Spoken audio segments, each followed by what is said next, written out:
Hello YouTube and welcome to a new series on the channel here today. Today we're going to be covering Fooly Cooly, FLCL. We're going to go with Fooly Cooly, I think that rolls off the tongue a little bit better. And yeah, we're very excited to be here doing just that, having a look at a new show here today. A 6-episode OVA, it should be. So again, excited to jump in here, and let me give some additional context for at least the people that are new. Well, if you're new to the channel overall, hello, hi, I like to watch anime and so forth. I generally try to have a pretty good look after the fact and figure out, what makes the show tick and so forth, and you could call it analysis, but maybe that's too big of a claim too early. But yeah, that's at least the goal here, to have, have a good look. That kind of thing. And yeah, I recently ran a poll on the channel, and that poll had many myriad options on it, and here were the results. Pop the results up here. As you could see, that Fooly Cooly won the poll, only if slightly, over Haibane Renmei. Now this is more to the people that have been around and voted in the poll already. I'm also doing Haibane Renmei. I'm going to do that after I finish Fooly Cooly. I decided that Fooly Cooly is, 6 episodes, so you knock that over, you just roll right into the next one instead of doing a poll like 3 weeks from now, something like that. It depends how quickly I get through this stuff, I guess, but yeah, we're going to roll straight into that show, and I'm looking forward to doing that as well, because there was a lot of enthusiasm there. But more importantly, let's focus on Fooly Cooly. That's what we're here to do today, and I've had a quick look at the list of staff, which is something I like to do when starting a new show here, of course. If I could find the right button for it, that's almost the right button. Let me fix this. I think this will end up working just fine. I mean, that's giving me some ideas already. Thank you, ANN, for giving me another additional image I didn't want, but I digress. Here's the list of staff. So yeah, I like to have a look at the staff. I like to have a look at one key visual, one I've selected already for the show. And other than that, I go in completely blind. I don't know what's going on. I don't even know genre, even though I kind of broadly know genre because it's Gainax. Pretty sure it's a mecha thing, I think. We'll say. It's got robots, it's sci-fi, it's weird. These are some things I know. But yeah, I like to, again, go in knowing nothing, or at least close to nothing anyway. That's what makes this thing fun, or at least I like to think so. Either way, the staff here. Let's start off with the director, the series director in Kazuya Tsurumaki. And I had his link up here somewhere. Here we go, yeah, cool. Alright, sweet. Let's have a scroll here. There's a ton of stuff here early for sure that is pretty interesting. That was interesting. I almost put Berserk on the poll. That's kind of funny. Scrolling down here, you can see some pretty obvious connections pretty quickly. Evangelion being one, directing all of the Rebuild movies. Again, I think I've seen half of the first Evangelion Rebuild movie. I haven't seen any of the rest. I hear that Thrice Upon a Time is pretty good. I heard that was received quite well, and it's kind of the real send-off to that kind of Rebuild saga, as opposed to End of Evangelion back in the day. Again, it gets a little bit weird there. I guess while we're here, let's do some quick Gainax history as well. I don't have much of a bearing there. I'm way more of a Trigger guy. It's just, that's when I grew up. I'm sorry, I'm not 50 years old. So yeah, I haven't gone back and done a bunch of that stuff. As you could have seen on the poll before, there was quite a few Gainax options there. So again, you're going to see a ton of obvious connections here to Gunbuster, to Evangelion, to Diebuster, to Gurren Lagann. And then onwards to Trigger, you'll see some to more recent Trigger things, Darling in the Franxx, Kill la Kill, any number of other things there that Trigger has done, even outside of the sci-fi-ish genre. I don't know what the hell a New Science Lessons is, but apparently he also directed Gunbuster, so that's cool. Gunbuster and Diebuster, oh my god, very cool. Working on Kare Kano, which was also on the poll as well. Which episode is that of JoJo? Like, first JoJo? Because I'm watching JoJo at the moment as well, not on the channel, but something I'm doing casually. That's a little bit interesting too. There's some fun stuff here for sure. Yeah, as we continue to scroll down here. Even Shin Godzilla, working with Anno on that. Lots and lots of stuff. Cool. On top of that, I wanted to have a look at Masahiko Otsuka as well, who is directing this first episode. And yeah, you can see the Trigger connection there pretty immediately. BNA, Edge Runners, Darling in the Franxx. Lots and lots of stuff there as we scroll down. The usual subjects, Gurren Lagann, Karekano, Kill la Kill, Evangelion. Yeah, there's lots of stuff here, of course. Even Gridman, which is an interesting tokusatsu connection as well. An interesting one here is because I just did Dungeon Meshi on the channel as well. Assistant episode director for episode 12. Episode 12 in particular, that show is quite good in the middle of one of the high points of the entire run of the first season. So, good job. This guy that's clearly an absolute professional and very, very well regarded is very good at his job based on the latest thing that he did. Sounds cool? Sounds cool. Now this one's fun. Hello, Yoji Enokido. I remembered this name immediately, mostly because of you. Hello, Utena. I recently did Utena on the channel as well, and I absolutely loved it. I adore that show. I think it's awesome. And seeing that there's a writer here that worked on that, even though it's an adaptation still, in both cases, even though Utena gets weird when you call it an adaptation, I guess. But he's cool. He's really cool. He's good at his job. Even here, working with, again, the same director on Evangelion Rebuild stuff too. Bungo Stray Dogs I have not seen, but I can attest to Evangelion and Oran High School Host Club as another couple of good things that he has written. I hear Redline's good. Yeah, lots of stuff here, of course. This one here is a bit of a weird one. It's Arno. Hello, Mr. Gynax himself. If you scroll down here, there's way too much to even begin to jump into. He's the Evangelion guy, Karekano, Gunbuster, all that sort of shit. The reason I bring him up here for Fully Cooley is he designed the mechs. Mechanical design director, also doing some key animation on a couple of episodes. So, involved, if only tangentially. Still cool though. Now, I only had one other person that I really did a deep dive into, but just reading here, you can see some pretty prominent names, I would say. That's the Trigger guy. That's Mr. Trigger. We love Hiroyuki Imaishi here, folks. Another fantastic animator. There's too many people to count. It's going to be a production delight. These are literally the best people at their jobs in the industry. So, hooray. Even though, again, this was made in the year 2000, that's like, I was 3, dog. I was 3. That's a while ago. There was one other person. Hang on, let me find them. It was like a art director, yes. Hiromasa Agura, which from what I understand, this show is an art show. It's going to be, again, along with the animation and stuff, it's going to be good from that perspective, interesting artistically and so forth. So it's a good, idea to look at the art director. It's quite a bit here. Okay, let's narrow down. Just art director, please. Okay, that's still quite a bit. How about director? Director, if I can spell. Okay, let's have a look. Ghost in the Shell movie? Sure, that would be a sci-fi connection that I can see there, of course. Some interesting stuff. Jinro? Okay, sure, yeah, right. Junji Ito Collection? Isn't that the one that's bad? I don't know, weird. Lupin the Third, Ninja Scroll, Parappa the Rapper, sure. Samurai 7, yeah, it's eclectic. I can give you that. Yeah, in between there, you probably saw a lot of shows that are quite famous that he's done background art for and so forth. So again, good art. I sound like a broken record. All these people are really good at their jobs. I don't want to undervalue that a lot. The other one here is The Pillows. This is something I know about the show. It has a lot of insert songs, and this is a band that is indie-ish, shoegazy potentially. Lo-fi? I don't know the words to describe it without hearing it. I haven't heard any of their music. This is only conjecture.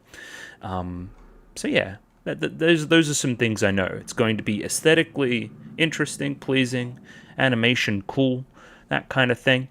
And yeah, mecha inspired potentially. Sci-fi. I don't know. Cool stuff. I think more tangibly, let's go over to this key visual and we'll have a look there and we can start to predict some things. And this here is the visual I have selected for the show. It's the one that's on Mal. It should be, again, without knowing anything, the one that's the least spoilery, you would think. Also, thank you to Redbubble for providing me with a HD image of this image. I couldn't find it anywhere else, so shoutouts to the people at Redbubble. Anyway, let's talk about this. 1, we have a male and a female character. Is there going to be tension? I don't know. This is a prediction segment. That's why I'm going to ask a lot of rhetorical questions. We notice in the background there is some kind of mechanical freak creature. Is this something that's like a robot? Or is somebody like piloting this? Another question, rhetorically. I like red hair. That's just something about me. So that's good. I enjoy that already. You have a black cat. Now, a black cat is symbolically like a bit of an outcast and that kind of thing. Somebody that's a symbol of bad luck almost as well. That's a black sheep I'm thinking about, actually. Black cats are bad luck. It's a bad omen. Bad things will happen upon seeing a black cat. So maybe that's an impetus for the start of the show, potentially. Maybe it's another symbol meaning something else, getting in too deep and so forth. I really like your design. I think your hat's kind of stupid, but you're rocking it, and that's cool. You've got a little bit of Shinji face going on, and that's fine. We like Evangelion, so that's good. School uniform on you. You're not wearing a school uniform, so maybe you're skipping school. Or maybe this is just what you wear to school because it's cold. I don't know. You'd have to imagine time period isn't fucking 1876. It's probably close to modern day when this came out, so the 2000s, you'd have to think. Really subtle thing, but I like some character posing here. So again, you're turning and looking at the camera slightly. You look kind of shy. You're facing away, so maybe you're hiding something. Where you're facing as straightforward, you're a bit more of a straightforward character, but you're also a little bit... You're in a bit of a daze. You're not particularly focused. Nonchalant, for lack of a better term. Just kind of not really into it in the same way that everybody else is into it. Again, I'm getting I skip school vibes off of you, I think. But we'll see. Colors in the background are cool. Kind of somber, if I'm going to be honest. Kind of somber. And yeah, I mean, we can probably leave it there. Leave the show to at least tell me some things. Leave some surprises on the board and so forth, that kind of thing. Yeah, I think we're ready to jump into this thing. Oh, a couple of things first. One, I have a Patreon, so hey, if you like this video, even before it even begins, I don't know, you could go ahead and watch the episode now if you really want to. But hey, if you like the videos, next week's one is on Patreon already. It'll be 2, or it'll be 2 and 3. It'll depend on the pace at which the show goes, I guess. But yeah, $6. At your leisure, you can access that. Many people have done that, up to and including Annie Gregg, Mickey Babbers, Trails Plus Plus, Anders Harlan, Backslash, Bobbin, Chobo Ribby, Domobot, Ed, Emily A, Fancy Question Mark, Fleur Nightingale, Fried Rice, Fruit, Gloriana Tenebrae, Glyke, Gus N, Heath, Hex, Ika, Yaku Yavanen, Joran, Kelvin, Kimskell, Clem, Nosta, Lou, Mish, Mistake L. Chen, Nelu, Nick, Parnik, Pencil Sharp 333, Pseudonym Van Dyke, Ron Lad BNK, Saint Lily, Sal, Sam1373, Skeleton, Surrogate Corpse, Without a Net, Zan Echo, Zach, Binshi, Hans Peter, Marsh, Aidan O'Brien, Sinorin, Funny Fat Guy, and Ramen Boy. Thank you to all those people for giving me money.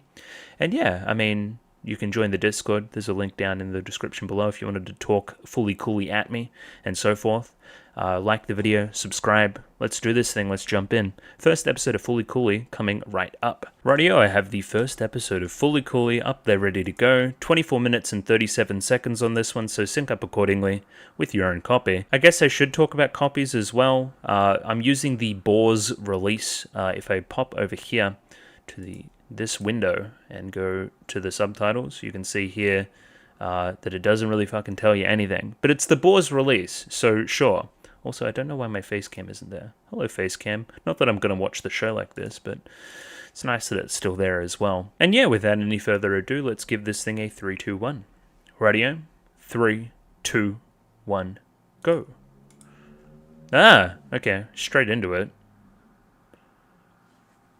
Okay. What are we hitting?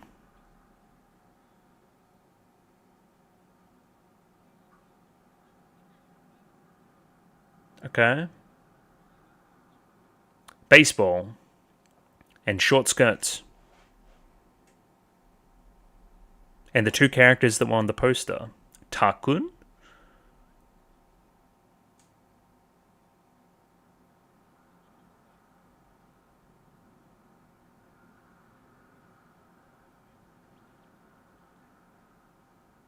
Hands were the wrong way around for the left side.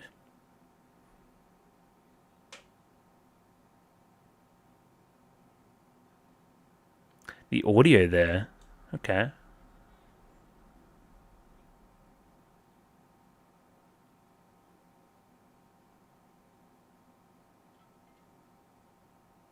Yeah. Mm-hmm.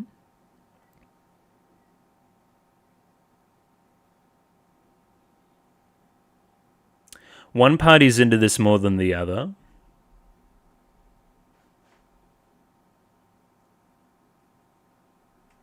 Indeed. I was going to say that too. Is that biting my earlobe? Huh. Okay.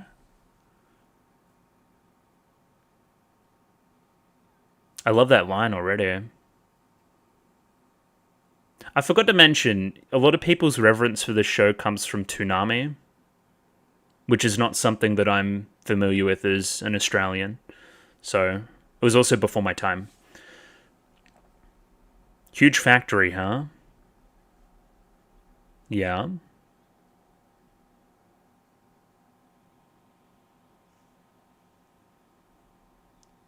That's a giant, like, clothes iron.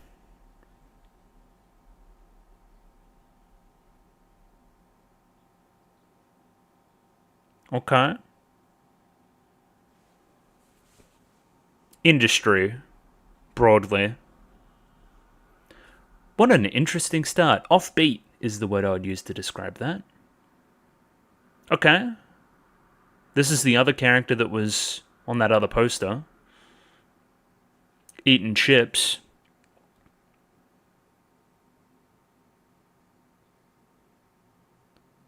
I hate sour drinks too, I'm with you. Or some kind of hickey or something.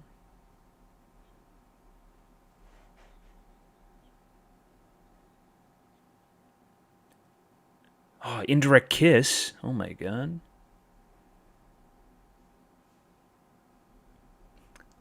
I love the direction. It's so cool. Yeah, that board's great too. Very trigger, obviously. Which is the wrong way to say that. Very Gynax. My brother in the US?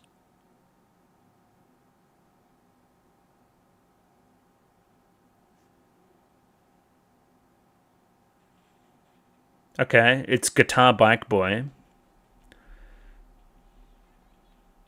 Maybe not boy.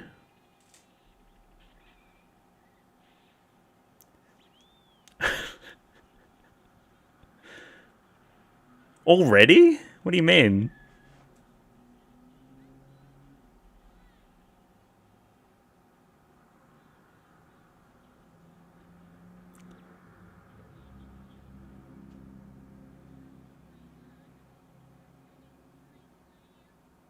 But you hit him. Yeah.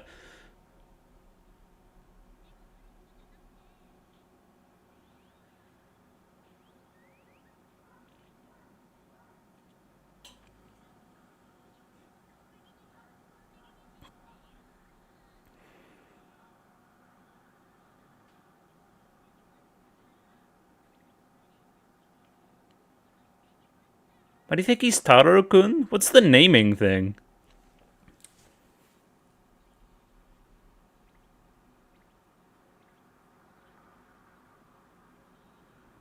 Alright, this person's some kind of freak. Oh. With the eyes. Is this the GIF I've seen before? Oh, I haven't seen that part of the GIF. I've seen this GIF. Yes. Which is fantastic. That's just wonderful.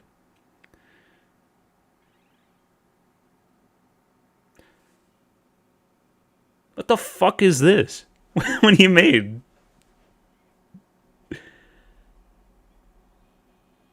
What? What? What? What do you mean? What was that? They were doing the commentary of their own show?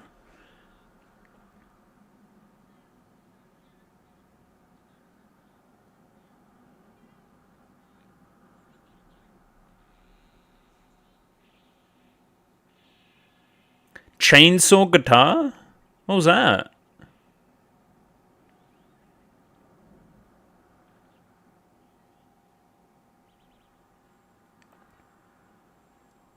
What are you doing?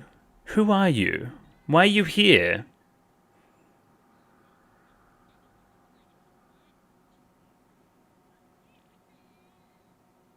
Okay, bro is back.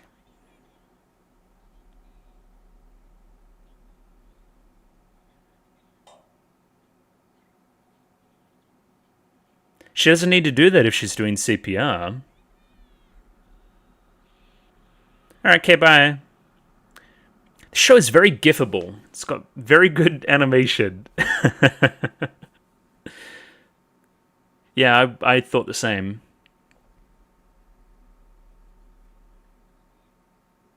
Okay, a complex.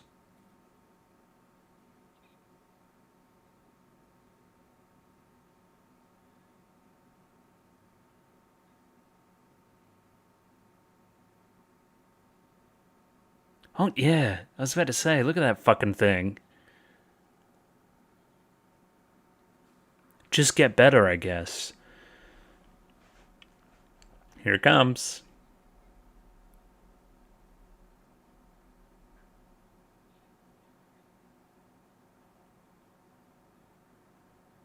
Who the hell are you? What? What about her? Yeah, okay, that sounds like the woman we saw before. Who is this, like, ne'er-do-well just hanging around stealing things and running people over?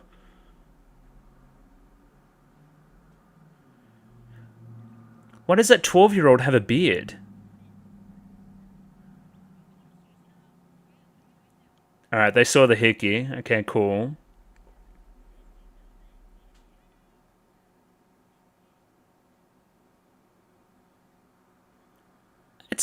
It's been pretty amazing thus far. I'm recording too.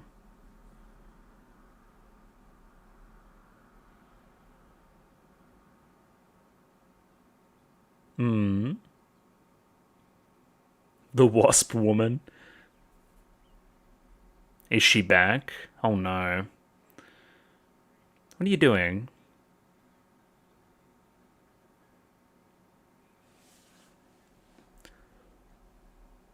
What are you talking about?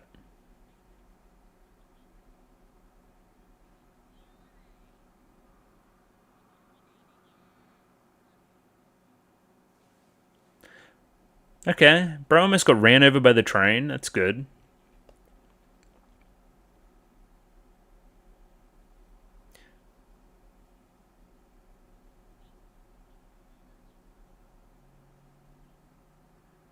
Oh.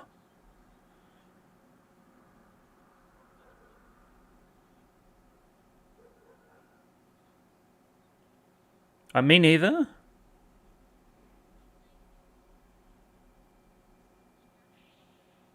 I was about to say, what the hell are we talking about?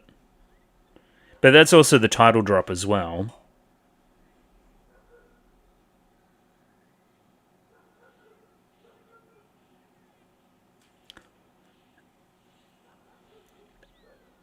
Who is this person?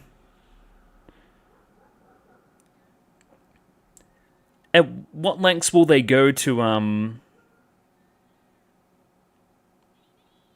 get to this young boy? I'm thoroughly confused.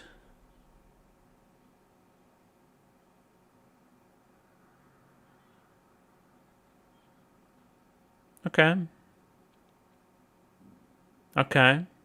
Sure. That looked really sad.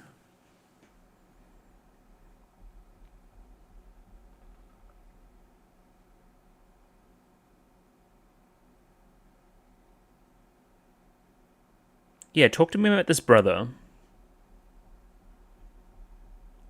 Good at baseball. Baseball is brother. Okay, we're putting a few things together.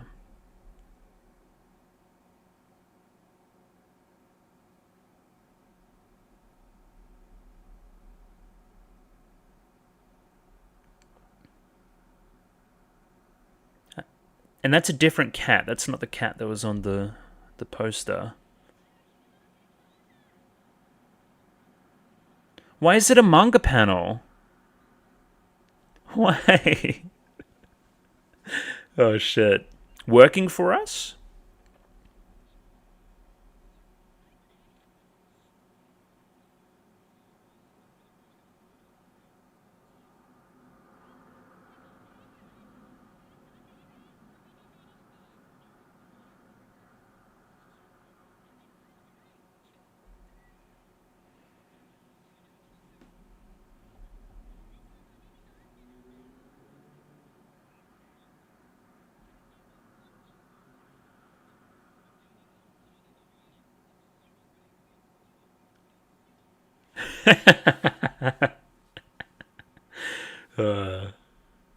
How the hell am I supposed to know either?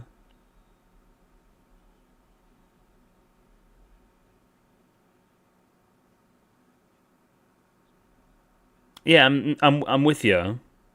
Domino-esque. Oh shit.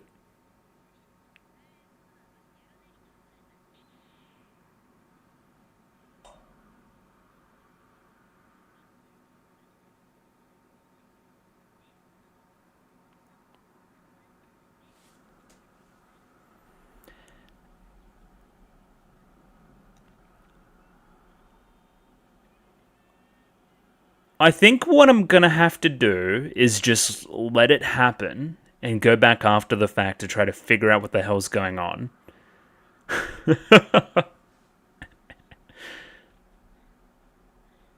Oh no, scandalous.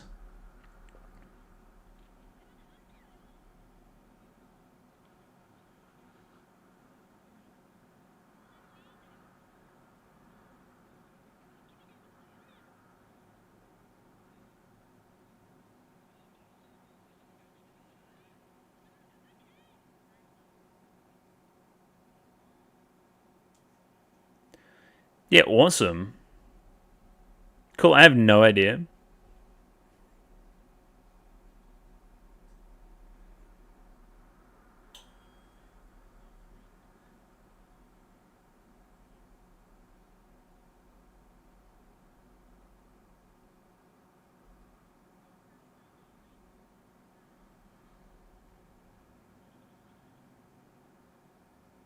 Who are you talking to?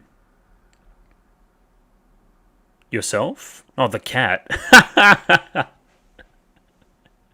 Oh, it's a base too. Excuse me.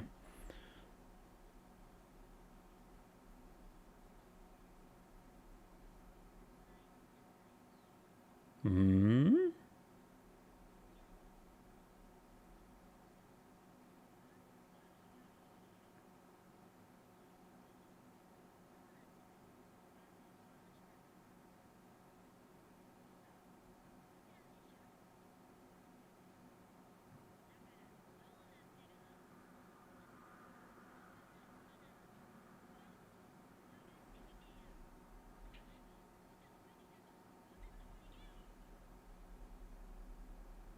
Interesting.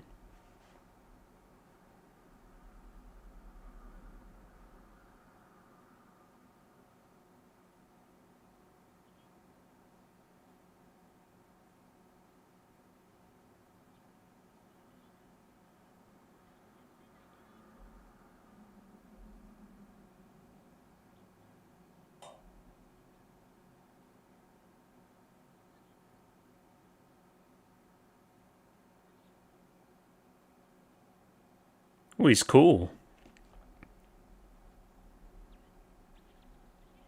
No, not same bed.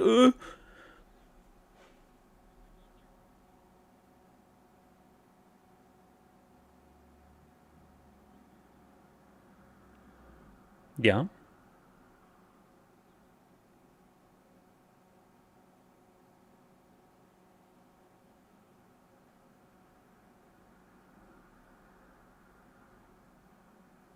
Doesn't.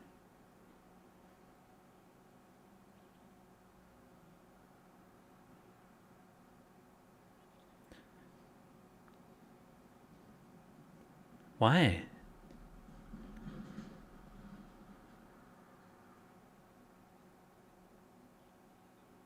I don't know, you tell me. You're meant to be telling me it's exposition.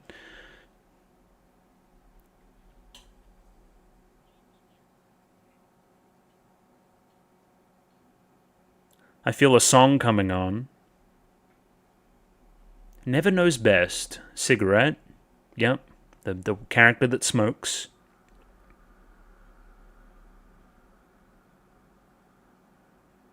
Yeah. What?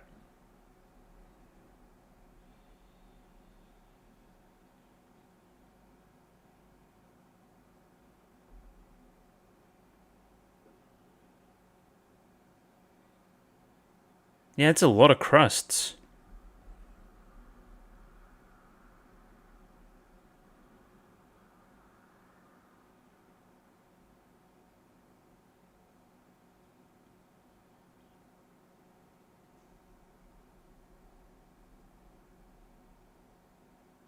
Talk to me.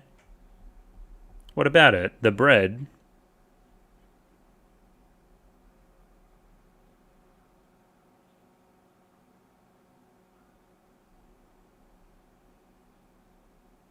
What about it?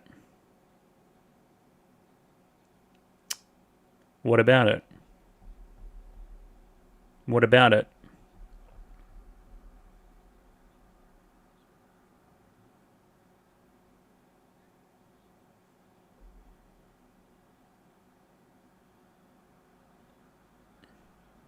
Stop liking my brother?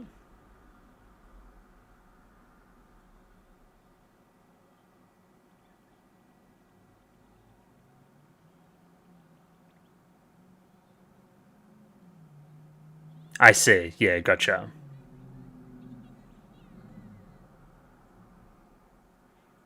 What?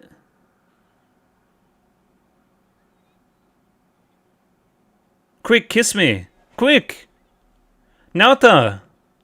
Do something!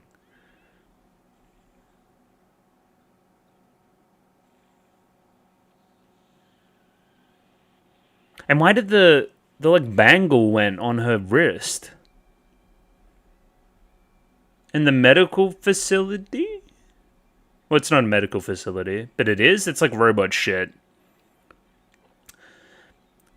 There's the growth coming out of his head. Very cool.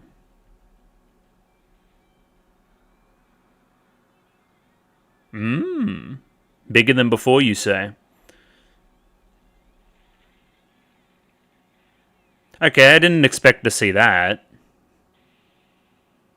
I thought it was going to be some kind of mecha thing, but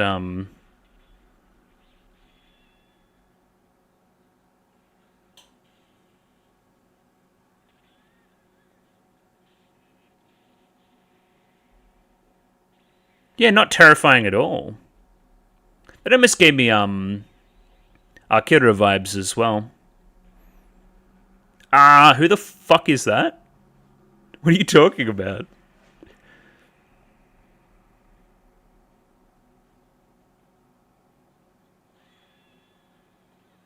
So it's still attached to him?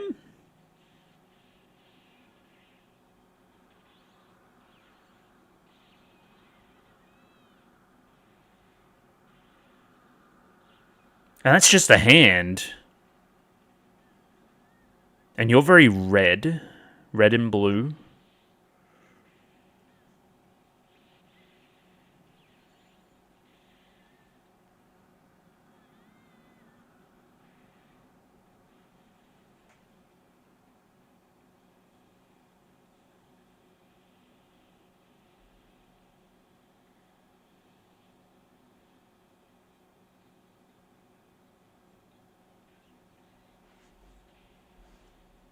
Sick.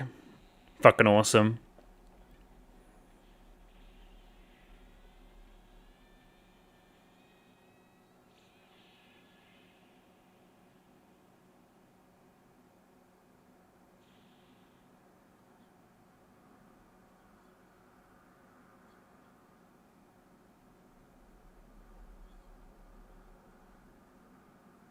Oh yeah, because she's swinging.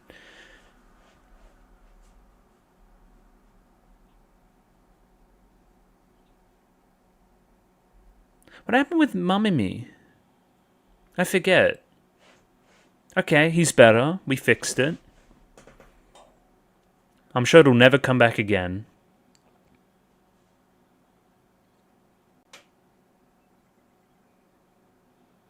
Well, this...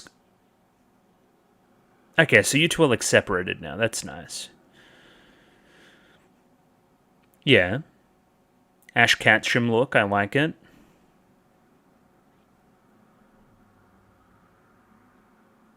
Yeah, Indirect kissu.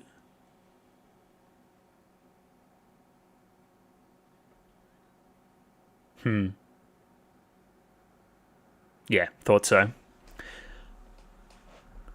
It's so very 90s. I saw one of the tags for it was parody. I kind of see what it's getting at now from that perspective. It's, yeah. Maybe we'll let the ED play. It's very offbeat. Very, very, very, very, very much so. To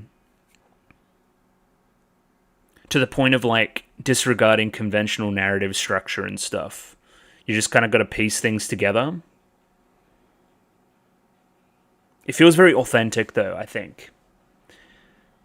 It doesn't feel too try-hard, at least yet. It feels like this is all... This is cool, too. Almost time capsule as well. And with the camera quality. Yeah, it feels authentic, is my point. I understand how somebody could see a show like this on paper and think it's a little bit too much, but I thoroughly enjoyed that first episode. I think I'm going to find a lot more storytelling-wise going back through it as well.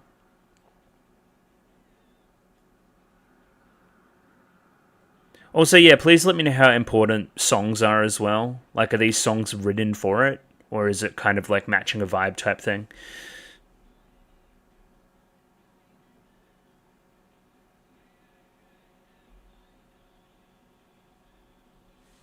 Really cool. It's like the Vespers running away.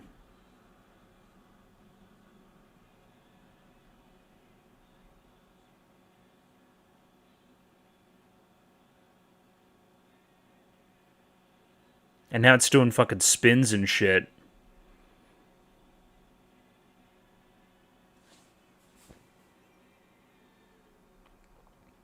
I gotta get some character names as well. Gotta get them down. Naota, Mamimi, and I don't remember Vespa woman's name. The Wasp woman. And that's Dad as well. Dad and Grandpa in that one scene, I think. Oh, we're back. Okay. Or not. We're watching previews, why not? Fuck it.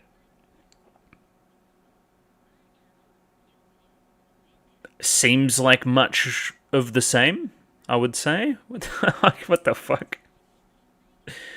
Fire starter. Fista. So yeah, that was episode 1. Let's roll into some analysis. I was going to ask the question of stopping points as well, where good stopping points would be. But after seeing episode 1, I doubt that's particularly necessary. I think that they're all going to stand on their own, stand by themselves without assistance. Mostly because, what are you even assisting? It's kind of all over the place, if I'm honest. Either way, let's jump into what I think all of this even means. That's how I'll frame this, I guess. Rightio, that was episode 1 of Fully Coolly, and it was batshit. It was insane. It was kind of fucked up, if I'm honest. And it was everything that I wanted from it, I think. It stands in grand contrast to everything else on the channel at the moment, that being Monogatari and Apothecary Diaries. 2 shows that are very, very... They're based on light novels. They're very wordy. The order of events matters. The where people are, the time and place. Every line of dialogue is crucially important to the overall story being told. Where here, everything is themes. Everything's kind of wishy-washy. Everything's vibes. It's a very vibey show, I would say. It doesn't have this kind of grand tradition put into it. That said, I do see At least in Monogatari's conversational moments, I see a lot of Fully Cooley as well, or at least the other way around based on timing and so forth. But yeah, it's a very, very interesting one. It feels very influential, extremely 90s, extremely anti, you know, established story convention. We're going to subvert and be ironic and all these other things and have this kind of raging, kind of indie rocky, kind of noisy shoegaze almost, like that kind of soundtrack in the background. It's going to be pumping the entire time, and things are just going to happen, thing upon thing upon thing, and then we're going to cut away to another thing, and we're going to do an exaggerated expression over here, and none of it builds up to anything, but that's kind of the point as well, that it doesn't, that it's just there for almost being there as well. Fascinating, very, very fascinating, especially, again, in sharp contrast to Evangelion, which is very somber, very official, very focused.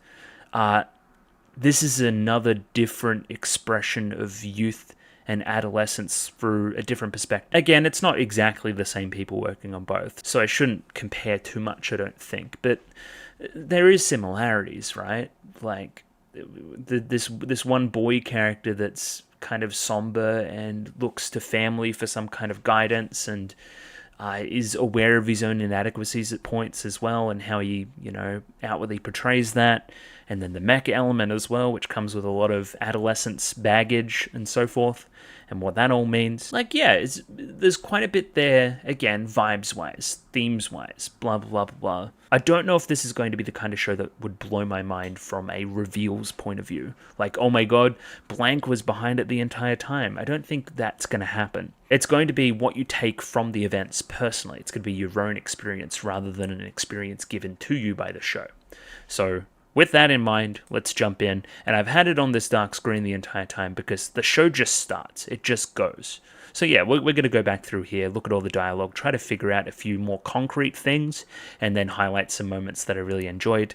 I am short on time, but I'm not super short, so I should be able to at least have a good look here at one episode, at least. The show starts on a perspective shot, disorientating. Somebody's looking through a telescope or something to that effect, I believe. No, maybe not looking through anything in particular, but just kind of like a POV shot. Okay, fair enough, sure.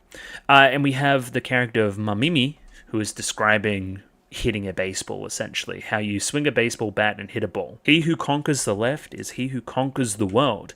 There's also, okay, so I believe we're in the perspective of Naoto right now. He's just kind of looking around and sketching, it looks like, doing some homework, and is kind of gazing off into the distance, as you do.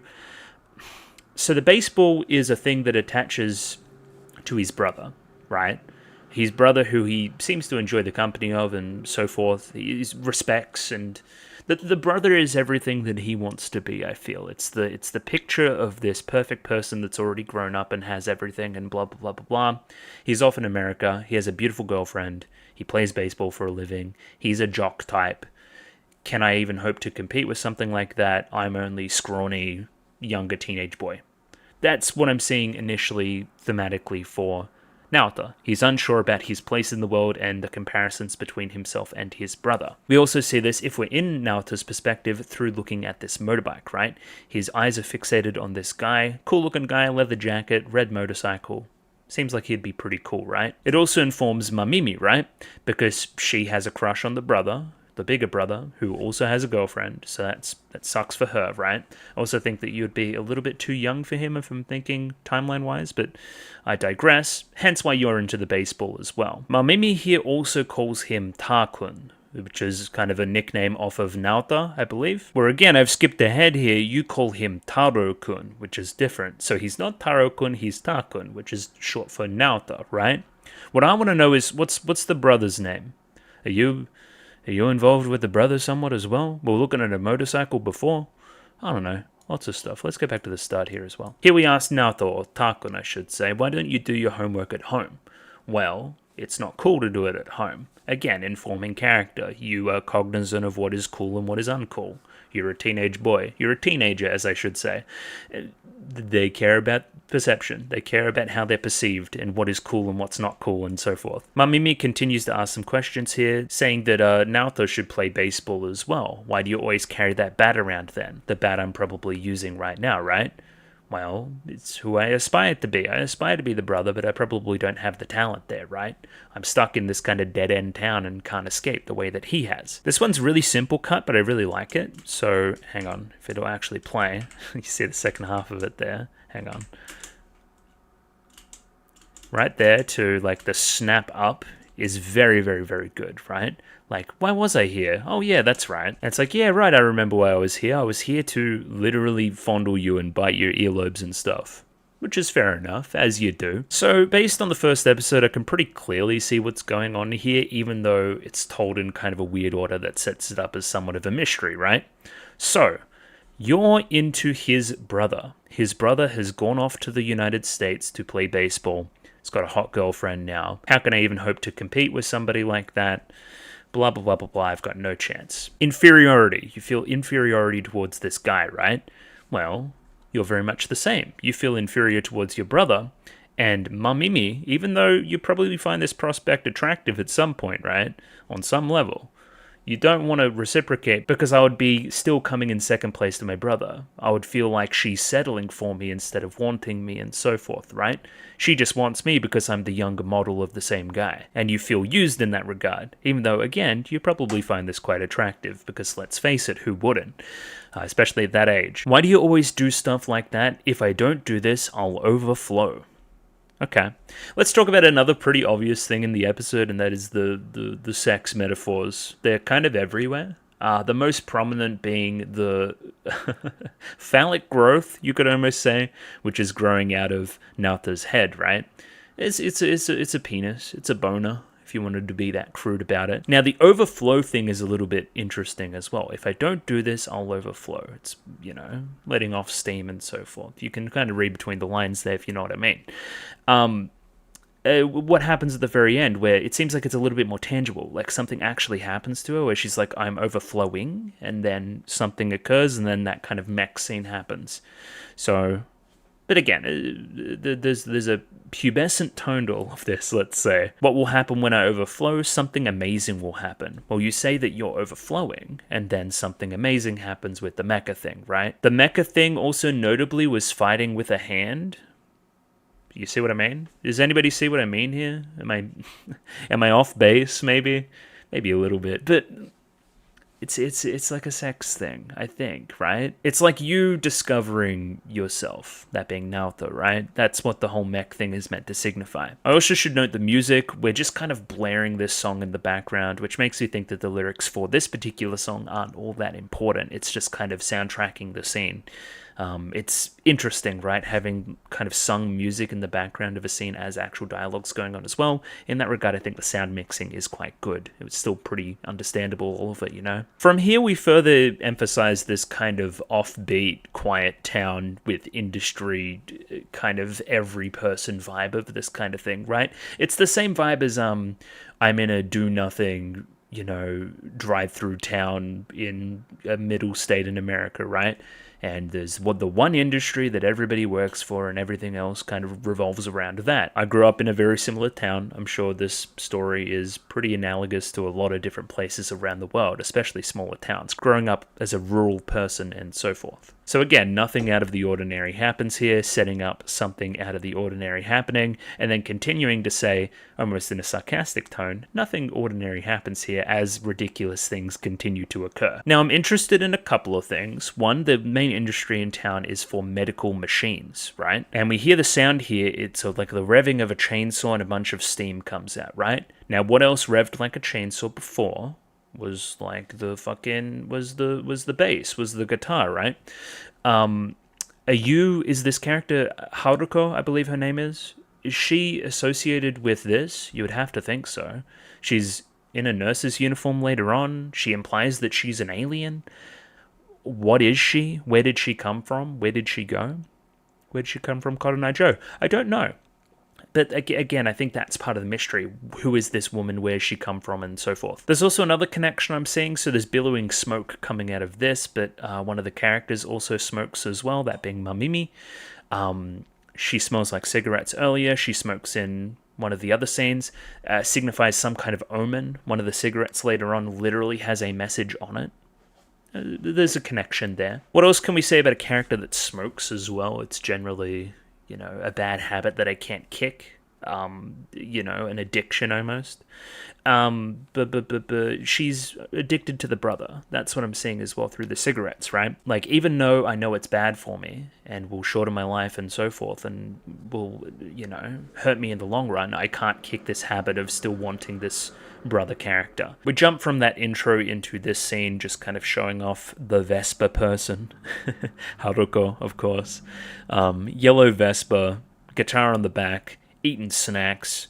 Don't know where you came from, but you're about to impact the plot regardless. A couple of other things here very early. There's the hickey on his neck, which was from the scene before when they were kind of, doing stuff. I don't know why I'm so cagey about it, but they were doing things that would result in hickeys. There you go. Are you going to have a bandage or something to cover it so you can cover the mark that will hide what we did? A mark of a romantic encounter that could be interpreted the wrong way if the wrong people saw it. What does he actually end up bandaging as well? The mark on his head from the motorbike. There is a connection there conflating the two, but the main point of this scene as well is the lip stuff. We focus in on the lips pretty explicitly here. This will be kind of challenged at the end of the episode as well, so keep an eye on it.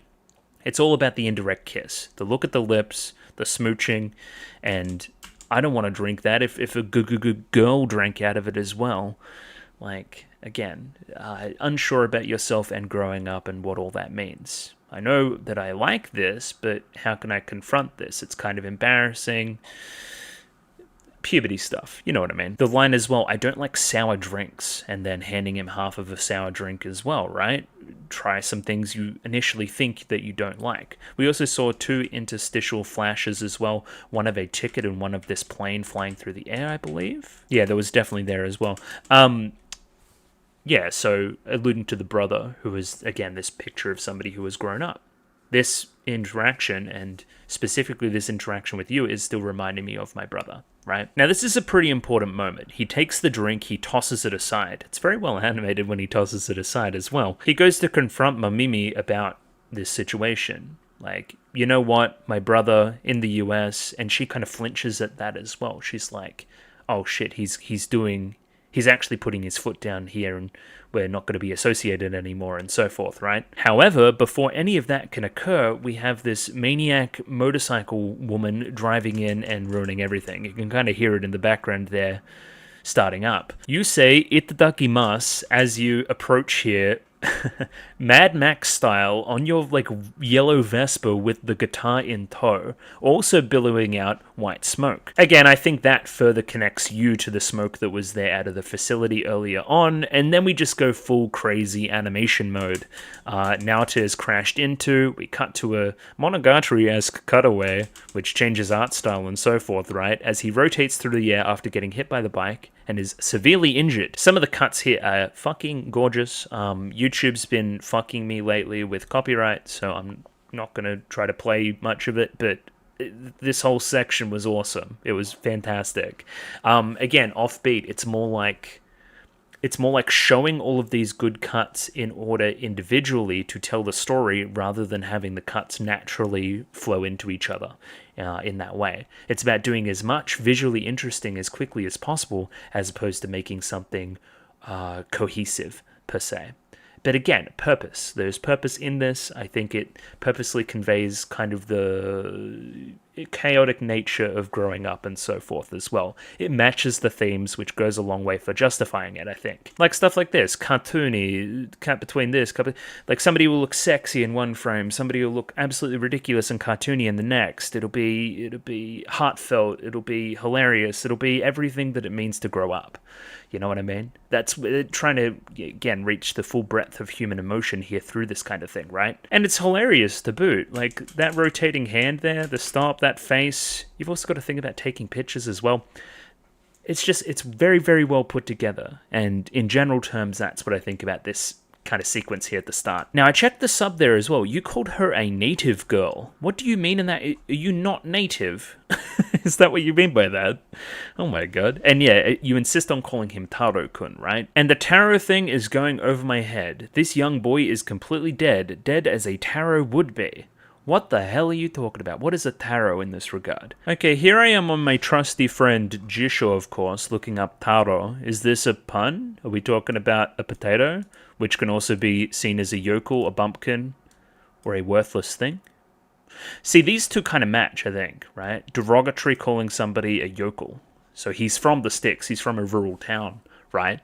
And saying that he's the dud in comparison to his brother as well, right? That could be something. Is that kind of what we're getting at there? Potentially. Again, somebody could let me know a little bit more. That would be great, I think. Also, particular shout-outs to this part where she kind of like rotates around in midair and then kind of drives off like a car, like look at this shit, like what the hell are you doing? Very, very good. I like that part. Then we go into one of the more famous cuts in the episode that I've seen before. It's this whole kind of rotating 3D thing where she's kind of exclaiming and so forth, right? So you imply from the dialogue there that you were looking for this specific person, this specific Taro as well, and you appear to him and you give him CPR and you kiss him and so forth, right? And that surprises Mamimi because, hey, I'm the person that's kissing him at the moment and so forth. And then the weirdest moment of the episode happens, right? Where are we? Okay.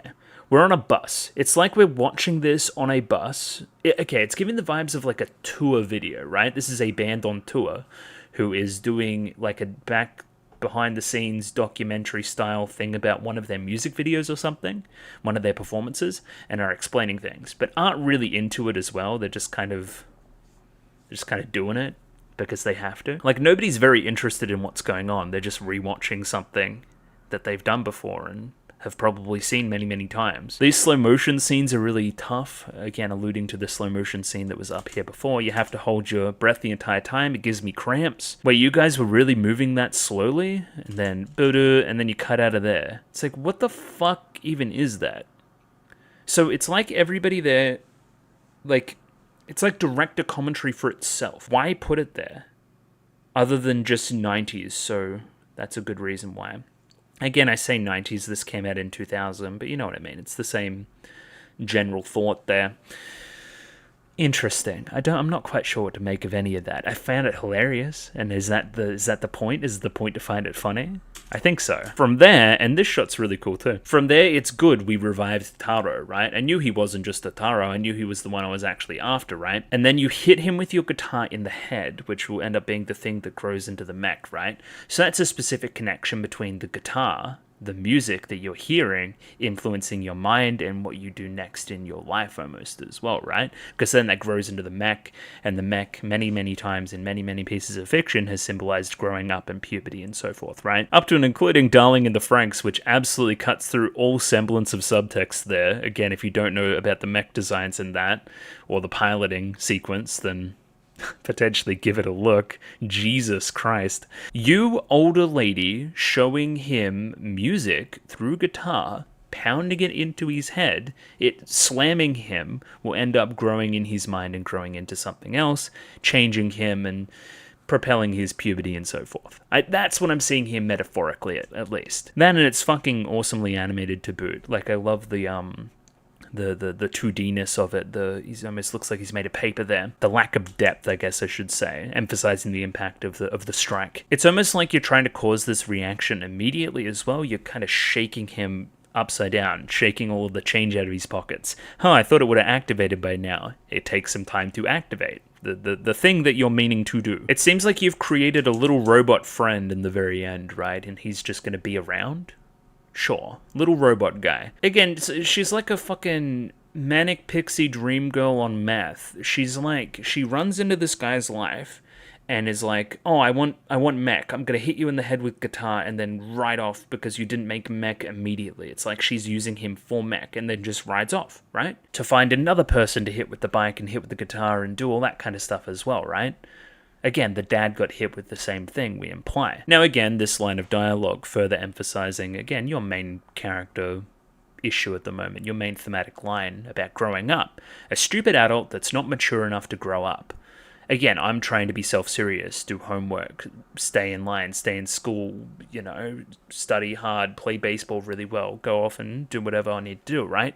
Do growing up the traditional way. Where again, this woman, she's drove by on a Vespa and, she looks immature and all these kind of things. She listens to weird music and she's fucking hit me in the head, and that's changed my point of view, even if I don't want to admit that right now. Again, pulling him off of the straight and narrow, pulling him a little bit more towards this offbeat type stuff, right? Letting him grow up thinking what's cool is cool, Now, I thought this initially was an exaggeration of the bump, right? As it turns out, it's not really. Like, this is, like, cubular for a reason. It's like a square for a reason. There's some robot shit in his head right now. Again, metaphorically, but, like, still. That's why he needs to hide it. That's why he needs to push it in and hold it down. Again, what am I going to do about school tomorrow? I can't hide this new kind of revelation that I've had in my head about what's going on.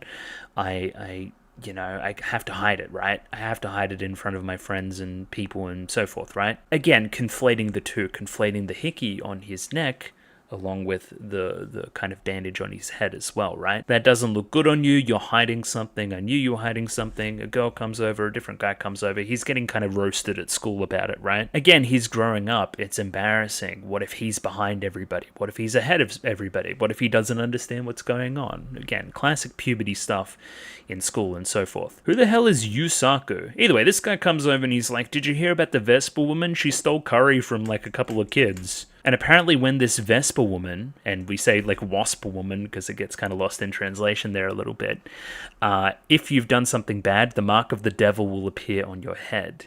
Now this is cool too, right? One, there's this kid in the background who full on has a beard. I don't know what that's about, but sure.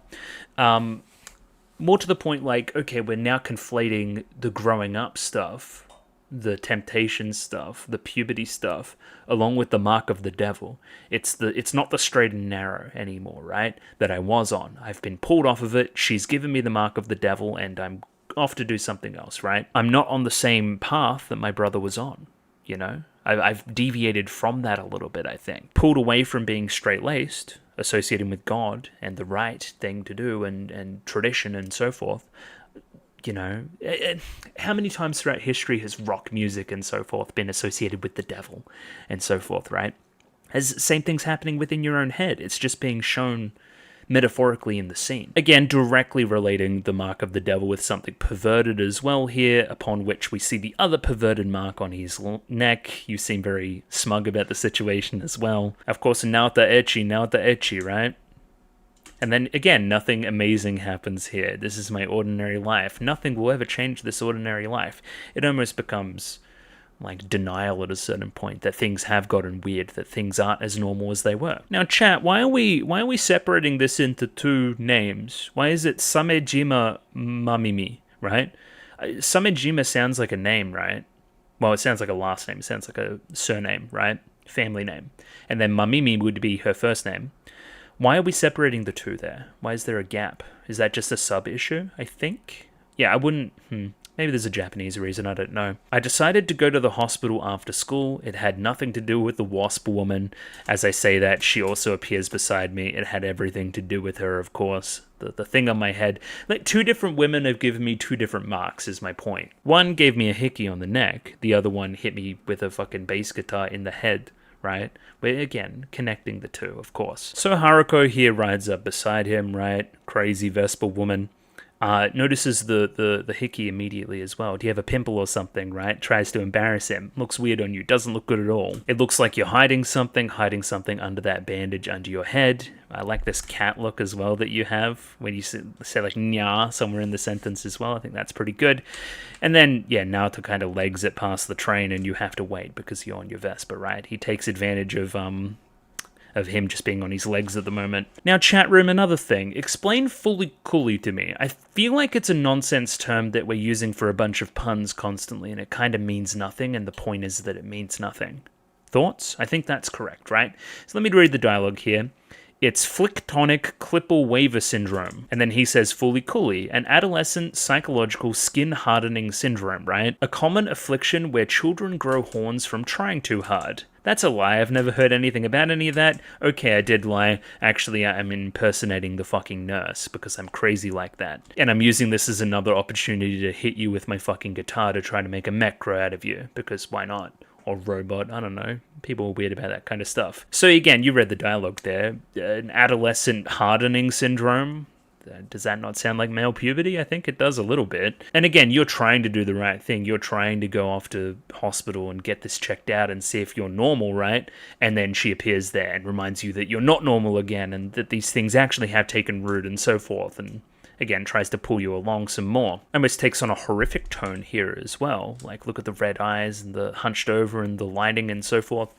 Like, why are you here? What are you doing? It's scary. That's what it's trying to get across. This kind of stuff that's happening to him is scary. I think this is more just for shits and gigs. It also looks like very early Trigger as well, which is fun. Like panty and stocking and so forth. Maybe it's because they're in their panties and stockings. But yeah, she like fucking took out some nurses and doctors and fucking tied them up to do this. She's crazy. What the fuck? We see the whole hospital building kind of shaking like crazy as well. Also, yeah, this is a subset of the larger medical mechanical conglomerate, which is in the town as well, right? But yeah, you see the whole building shaking there, and Naota narrowly escapes her clutches. A couple of very quick, very important things that I missed. Okay, one, and this kind of gets explained later as well, right? This is a bakery. His family owns a bakery, right? And then we go to that sign, if again VLC wants to behave. Due to unforeseen circumstances, we are closed until further notice from management. So the dad, or the family that normally runs the bakery, has shut down. So brother's off, he's doing whatever, he's in the US, cool. The family bakery is in disrepair. Why are we closed? I don't know. Or maybe it's just closed for the night because we have stupid Haruko like visiting. So let's close down for the night because she's here and we're going to have dinner and so forth. Or they've fallen on harder times. I don't know. We'll continue to read here. Very quickly again, Mamimi invites Naota out for something. They want to hang out again, right? After school. And again, you look so lonely here. This is such a very melancholic frame, I feel. Like, you really feel sorry for Mamimi here. What does she have going on besides this crush in her own head, which she's projecting onto Naota, right? Does she have any friends or other interests or anything else that she can do right now, or is she just waiting for this guy still? That's tragic. That's very, very tragic. And again, gives some emotional weight for when Naota actually shows up later on. I wish nothing but the best for you. And Naota, really, from an early standpoint. I think this frame here gives a grounding to the character a little bit more than everything else that's been going on thus far, right? Hit me here. And that's what you kind of want, right? Now I'm invested. I want to see her do better by the very end. Something about this guy's room, it reminds me of Lane's room very early in the show. Like, there's not much going on here yet. It's kind of a blank canvas, right? Will it change through the course of everything that's going on? It definitely gets messier and messier when Haruko joins and so forth. I had a dream about my brother. His swing was just like I remembered it back when I admired him. Do you not admire him anymore? Did he do something to make you not admire him anymore? Does it have something to do with the girlfriend? I don't know. I don't know what's going on there with the brother. I'm sure it'll be explored in greater detail later on. Notably, here we have Naota waking up after an afternoon nap, and it's gone to the evening. Probably a little hour power nap in the afternoon, of course. In the front of the frame, we see the baseball bat. It still kind of looms over him, so to speak. But again, it's almost like he was in a dream sequence, and then he goes downstairs and goes to his family, and lo and behold, Haruko is here. Now again, this whole sequence, right? I don't even know where to begin. But I like the conceit initially of just coming downstairs and, oh my god, she's having dinner with my family. That's fucking insane. So, okay, why the manga style? I just think, why not? Like, again, why not? It's unconventional. It's not the way that this scene would normally play out. It's almost tropey in some regards, so you don't need Like, I understood what was going on broadly, even though the dialogue is super fast and we don't have that visual component, just because of how tropey the scene is. So I think, hey, why not subvert the tropiness of it and do something fucking weird? Like, have a motion manga kind of thing going on here where it's voice acted and stuff. The art's really fun. I think there's some really cute looks at Haruko as well. Gets us to be introduced to the dad and his dad's dad and so forth. So this is like angry grandpa type character, and you're like the dad, who's kind of pathetic as well. So again, think about your male influential figures. It's like this guy, who's coded to look kind of pathetic with the beard and the hair and so forth, right? And your brother, who's the exact opposite of all those things from every report. That's a weird kind of dichotomy, right? I think, right? Either way, most tangibly here for the plot, we have Haruko joining as a housekeeper, right? Who then reveals some information about what Taro-kun has been doing, even though his name isn't Taro-kun, but I digress. What he's been doing with girls after school, smooching and so forth. He reveals that he's been smooching with Mamimi. It seems like the family's aware of her affections for the brother.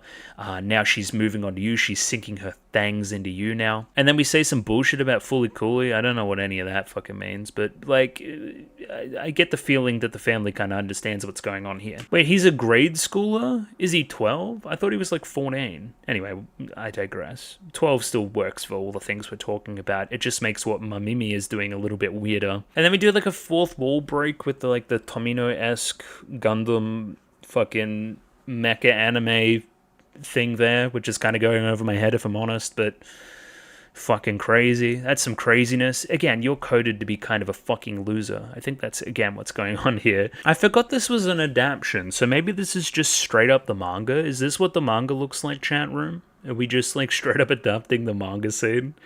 Yeah, sure, why not? Either way, Haruko exacerbates things further here by saying we have a mouth-to-mouth relationship, me and Naota, so you can only imply. But again, it's CPR. We know it's CPR, but again, it freaks the parents out, or dad out, I should say. You two are already furi and kuri under this roof. So again, I think it's just a fucking nonsense pun. I think it is. Otherwise, you would translate it as something else, right? Anyway, it's again going over my head slightly. What kind of perverted dreams you having? And then grabs for under the bandage. What's under here? What's in your head? What are these perverted dreams? Again, attaching the growth under the head to something perverted. Maybe like a penis, potentially. As Naota tries to wash himself of the entire situation, we have, VLC wants to behave. VLC, please. We have Haruko here having a conversation with a cat. They say they're making some kind of medical machines. No, the channel isn't perfect. What the fuck are you talking about? And the kid that I found here, isn't that great? I think, again, that dialogue will be more important later on, but I can't really think of... Like, it's something to do with the medical machine thing that's in town, right? But, like... And then I tried to experiment on this kid. I tried to hit him with the fucking guitar of doom, but he doesn't seem like he's sprouting into anything yet. We get to having a little bit more of a normal conversation here where we just genuinely ask who the hell Haruko even is. She evades the question. I'm a housekeeper, or a wandering housekeeper. I'm an alien. I don't want to tell you the truth of who I actually am. Or this is the truth, and I don't know what I'm talking about. Either way, we're going to sleep together. I'm going to have this 20-year-old woman sleeping in my room. What a nightmare. It sounds terrible. Either way, avoids every question, continues to press on the bandage instead. What's it like? Tell me what's underneath the bandage instead. Again, this thing under the bandage that I have to hide from everybody else, right? Like, what's behind that? Show me your secrets. Show me the real you almost, right? Put down this veneer. The pressure in the scene raising as well. A lot of snap cuts back and forth between Haruko and Naota here, right? It's your head. Reveal to me these secret thoughts that you have. Reveal to me these things that you want to deny and continue to deny but won't go away. You followed my dad home, so why not go stay with him instead? As the pressure kind of finally erupts in the scene, right? But again, feels some kind of attachment to Takun as well, right? Again, you've adopted Takun now instead of Taro-kun, which is good. Again, if Taro means what I think it means, this means that this is real now, that you actually believe in him a little bit more. Like, okay, no, you're the one I hit first, you're the one that I want to do this with, rather than your father, right? I'm going to call you by your proper name, you're not just the dud anymore, right? Either way, no one can sleep on the top bunk. That's where my brother used to sleep. Now, I wanted to cut back and see what's on the top bunk as well, because there was some stuff there. Yeah, it's just a bunch of his stuff. Baseball magazines, and a box that is half opened, right? He has moved out. He's moved on. Either way, Haruko in this scene continues to press the advantage. Again, associating what he's hiding with perverted thoughts and so forth. I'm going to sleep in the same bed. If I can't sleep in the bed above me, that's your brother's, then this is the only place I can sleep, remember?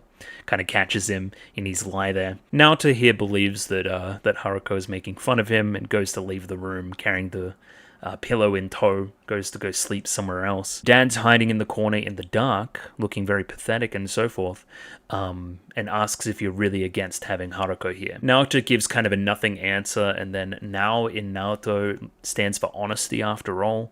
You got hit by her too.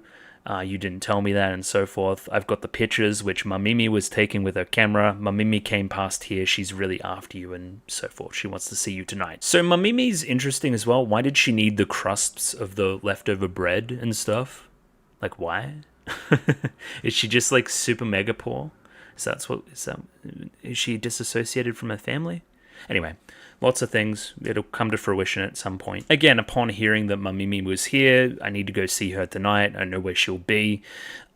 She's out here smoking by herself on the bridge, of course. We see that Haruko also notices that Naoto is leaving and kind of, watches him leave too. She'll follow him up later on. Again, you're smoking a cigarette that says never knows best, right?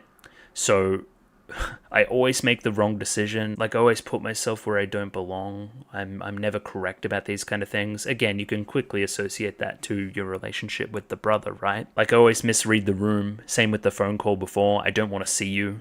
Again, drowning your sorrows and that kind of thing. Smoking on that cigarette, of course. Can't quit it though. The music would have you believe that this is some kind of like triumphant, heroic moment for the two, where he's kind of finally come to her after she's been asking after him so long and so forth. It feels that way, at least from Mamimi's perspective, I think. And we start to ask some more concrete questions here, right?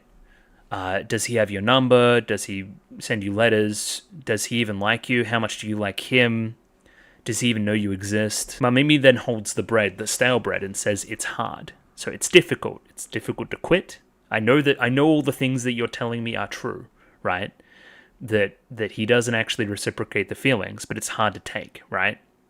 And that manifests in different ways, of course. And then I really liked the dialogue here, so let me just read it verbatim. Watermelon, or like a panda with a mean face, or a sandal with pressure points drawn on them, or the smell of a blackboard eraser, or a Sunday morning where you wake up and it's been raining. Well, I like him more than stale bread crusts. So again, all those different things that you said, right? What is the associative property between them? It just really evokes a feeling more than anything. It's things that aren't traditionally good, but could be seen as good sometimes. Like the smell of an eraser and blackboard is very interesting, along with the rain on a Sunday morning. That could be good or bad, depending on perspective, right? Also, you hug him when you say stale bread crusts. It's almost like I'm the crust of the bread. I'm the the dud. I'm the one that's, the discard, the one we throw away. Relative to the bread we actually sell. And yeah, upon hearing all of that, then stop. If it's hard, then why don't you stop loving him? I can't stop loving him, of course. It'd be so easy to just do that, Here we see Haruko starts poking around as well and notices that this letter is from the brother and notices that he's got a girlfriend. This is also information that the audience learns the same time that Mamimi is told this information from Naoto, right? I know that he has a girlfriend, I don't care, I still can't stop the feelings. I really like this cut interspersed in here as well, upon hearing this, hearing it aloud, having to confront this thing that I, continue to deny myself and so forth, right? That's really frustrating. I know he has a girlfriend, don't tell me, damn it. Of course I know. Again, I like, there's a tragedy to Mamimi's character that I'm really gravitating towards early, I think. Either way, upon learning this information, that's what propels you to start overflowing and so forth, right?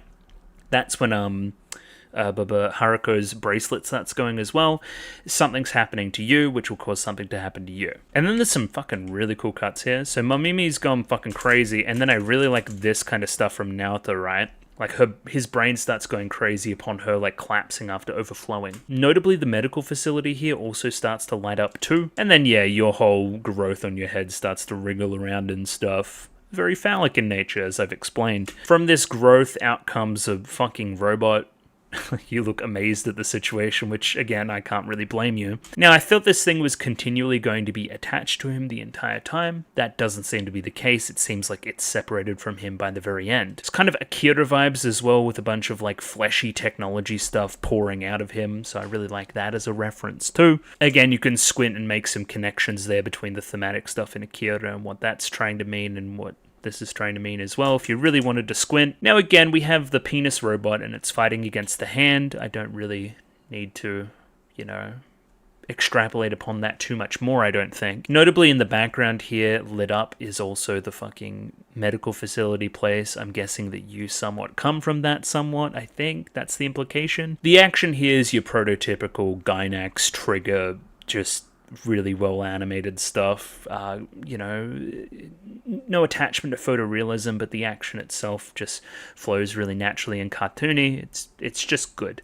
It reminds me a lot of Dungeon Meshi, which I also praise the animation in, especially some of those cuts around those middle episodes in 11 and 12. Smoke seems like a pretty tangible theme as well. When we defeat the hand robot, it's like a smoking thing, and we see a smoky explosion, or at least Haruko does in the distance, again further associating the two. Haruko then crashes her bike, it runs along, she does like a cool fucking anime slide, and then goes to hit the robot with the fucking guitar. When you hit the robot, it turns from red to a more neutral color, again associating these colors a lot with Naoto and his character design too, so sure. Especially on that poster, he's got that kind of head thing going on with these colors. So you calmed him down. He went from red to, you know, not to be crass, but you went from red to blue. You went from pressure to a release, potentially. Maybe that's what's going on here. Again, buoyed by the guitar. You looked at her hitting the robot with the guitar and said, "Sugoi," of course. You thought that was awesome, right? And when I said that, I knew I regretted it, to think even for a second that she looked like my brother. That she looked like the ideal here for a moment. Even though she's a good-for-nothing adult that's not worth the ground she walks on or whatever else you were saying at the start, right? You've been changed somewhat, right? You're starting to admit these secret feelings that you were hiding before. So I don't know what the whole overflow thing is, because you just like went to sleep. But yeah, again, subverting the cool action scene we just had by cutting Ray to a wide and seeing what it actually looked like the entire time. Maybe an adult's perspective on the situation. There's also a sign here, store reopened as of now, management. So the store reopened in the wake of what happened. I think we imply that we have the robot now making stuff too. Again, only the ordinary happens here. Like, you know, robots working in the bakery. See the colors that I was talking about as well? Because Naoto is back. He's meeting with Mamimi again. He's no longer denying these feelings. He's no longer running away. He's confronting them a little bit more. And he's ready to take a sip of the drink and take part in that indirect kiss. Again, ending the episode on him having a little sip here. I don't like sour stuff, but I will take a sip there. I really like the focus of this frame back here as well on her lips. Right there. Again, that's what we're getting at, right? Confronting what I'm into. And so forth. Now, I've ran out of time, unfortunately. I must get in the shower and I must go to work. The ending is fucking really cool. And next episode seems like it's going to be a riot as well. Please let me know if this ending changes and I need to go back and have another look here, but I just thought it was really well done and I kind of gave some thoughts in the moment as well. But we'll kind of leave that there. This was great. This was obviously great. I found a ton on the rewatch metaphorically. I kind of get what the show's getting at from that perspective too, what it's trying to say, what the characters are, again, meaning to get across with what they're doing. I really like how offbeat it is and how you need to kind of pay attention and have a relook if you really want to understand it, and kind of stands in contrast to the other shows I'm watching on the channel. Really liking the character of Mamimi early. I feel like there's a real melancholy there. Unrequited love will do that as a theming device. And but yeah, it's just really good. It's really good. The show that everyone said's really good. It's really good. Hate to burst your bubble there, everybody. I'm going to agree with the consensus. I'm excited to watch more. Please let me know if it should be 2 or 1 or 2 or 3 or 7 or whatever else, right? Let me know where the good stopping points, even if they do exist, are. But yeah, we'll leave it there. Thank you for watching this week. I'll be back next week for more fully coolly action, of course. Patreon if you want to be that 1 week ahead. Discord if you want to talk to me about the show, and so forth. And yeah, like the video. Subscribe. I'll catch you guys later. Thank you for watching. Goodbye.